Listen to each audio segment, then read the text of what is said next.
હિંચકા છે આમ જો આ રહ્યા હિંચકા. હવે ફેમિલી આપણે એક લસપટ્ટી ખાવા જાય બધાને જે માતાજીને આપણે કાકેશ્વર મહાદેવના મંદિર આવ્યા છીએ. જો અહીંયા કાકેશ્વર મહાદેવનું મંદિર છે અને ફેમિલી ઉપર ગાડીઓ ને એવું હાલે રસ્તો ને આમ જો કેવું મસ્તીનું છે લોકેશન, કેવો મસ્ત છે. કોમેન્ટ કરી દેજો ખાસ. અને ફેમિલી હમણાં વચમાં આપણે આવ્યા નતા એટલે કાકેશ્વર મહાદેવના મંદિર આપણે આવ્યા હતા હમણાં, કેમ કે વચમાં નતા આવ્યા, થોડું કામ હતું એટલે નતા આવ્યા ને હવે આવ્યા. આમ જો કેવું મસ્તીનું મંદિર છે, આમ જો કેવું મસ્તીનું. ખાસ કોમેન્ટ કરવાનું ભૂલતા નહીં.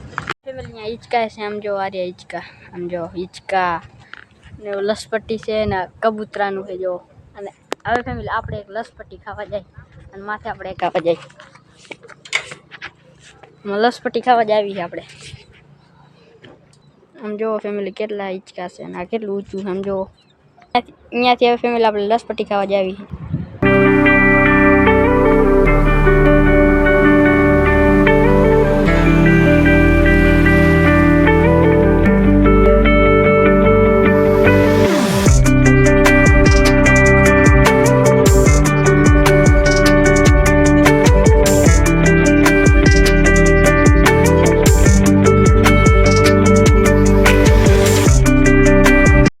બસ ફેમિલી આજનો બ્લોગ ગમ્યો હોય તો લાઈક કમેન્ટ શેર સબસ્ક્રાઈબ કરવાનું ભૂલતા નહીં. મળીએ કાલ નવા બ્લોગમાં. બધાને જય માતાજી, બાય બાય.